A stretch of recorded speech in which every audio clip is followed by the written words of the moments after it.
नैना और रेखा यह दोनों देवरानी जेठानी थी। जेठानी नैना नौकरी भी करती थी और देवरानी रेखा यह घर संभालती। उनका परिवार बहुत बड़ा था। सास ससुर और उन दोनों के बच्चे कुल मिलाकर 10 लोग घर में रहते और अब बहुत साल बाद उनकी बुआ सास अपने भाई के घर रहने आई थी। सुबह उठने के बाद बुआ सास ने देखा कि नैना फटाफट अपने काम कर रही थी। रेखा ने नाश्ता बनाया और वह नाश्ता नैना ने सबको परोसा। उसके बाद नैना ने अपना टिफिन पैक किया और वह काम पर निकल गई। रेखा ने वापस दोपहर का खाना तैयार किया और थोड़ा वक्त अपनी सास और बुआ सास के साथ बैठी रही। बुआ सास से रहा नहीं गया।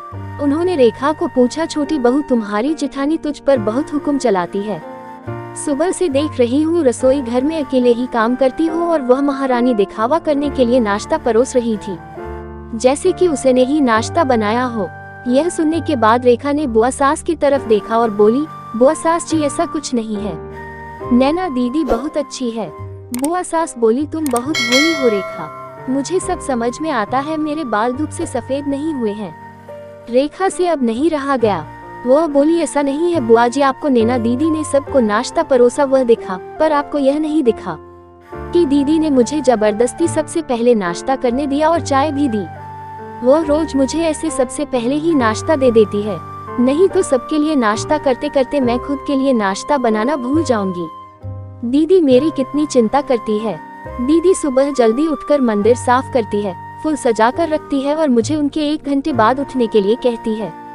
शाम को आते समय बाजार से सब्जी भी लेकर आती, क्योंकि हमारे मिस्टर रात को देर से आते हैं और मम्मी जी को नैना दीदी ने बाजार में जाने को मना किया है, क्योंकि अब उनकी उम्र 60 साल से ज्यादा हो गई है। बाजार में जाते समय उनको तकलीफ होगी, उनके पैर बहुत दुखेंगे। कभी उनको बाहर घूमने का मन हुआ तो नैना दीदी छुट्टी लेकर उनको घुमाने ले जाती है। और हाँ बुआ जी, दीदी रोज शाम को आने के बाद वह कितनी भी थकी हो तब भी मुझे खाना बनाने में मदद करती है। वह मेरी बड़ी जेठानी जरूर है, पर मुझे अपनी छोटी बहन ही समझती है और मैं उनको अपनी बड़ी बहन समझती हूँ। यह सब सुनकर बुआ सास एकदम चुप हो गई। उनकी चुगली रेखा के आगे टिक नहीं पाई। शाम को नैना सब्जी की थैली रेखा के पास देते हुए बोली, सब्जी के साथ तुम्हारे मनपसंद लेखक की किताब भी उसमें है। यह सुनकर रेखा खुश हो गई। नैना को थैंक यू बोलकर सब्जी की थैली किचन में रखकर वह अपने रूम में चली गई।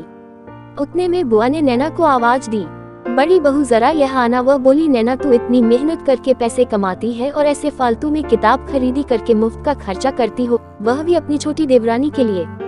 वह ऐसे भी घर में बैठकर करती क्या है, तुम दिन भर मेहनत करती हो और वह घर में आराम करती है।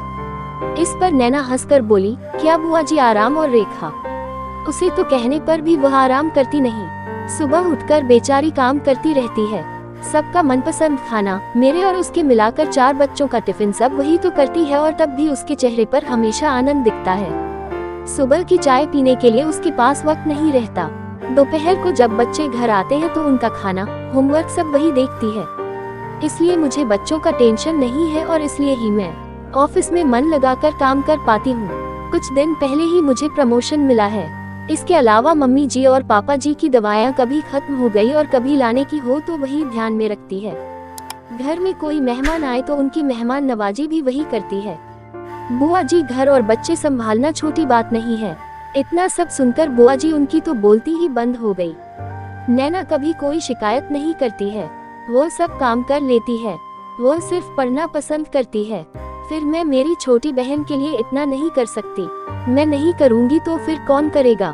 इतना बोलकर नैना अपने रूम में चली गई। यह सब बोलना नैना की सास पीछे खड़े होकर सुन रही थी।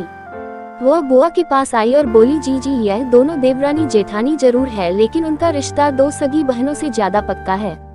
मेरे घर की मजबूत दीवारें हैं यह दोनों। पहले मैं भी एक बुरी सास थी, हमेशा इन दोनों में झगड़ा लगाने का प्रयास करती थी, पर यह दोनों के प्यार के आगे मैं भी हार गई। वैसे भी झगड़ा लगाकर नुकसान तो हमारे ही घर का होगा ना। पर यह बात बुआ को समझ में नहीं आई। रुदन करते हुए कमरे से बाहर चली गई, क्योंकि उन दोनों में झगड़ा लगाने के लिए ही वह आई थी। पर नैना और रेखा, इनके जैसी 2 समझदार देवरानी जेठानी के बीच झगड़ा करवाना बहुत मुश्किल था। तो दोस्तों, नैना और रेखा, इनकी जैसे समझदार देवरानी जेठानी जिस घर में होंगे उस घर का कोई बुरा नहीं कर सकता। जिस घर में ऐसी बहुएं होंगी वह घर स्वर्ग बन जाएगा।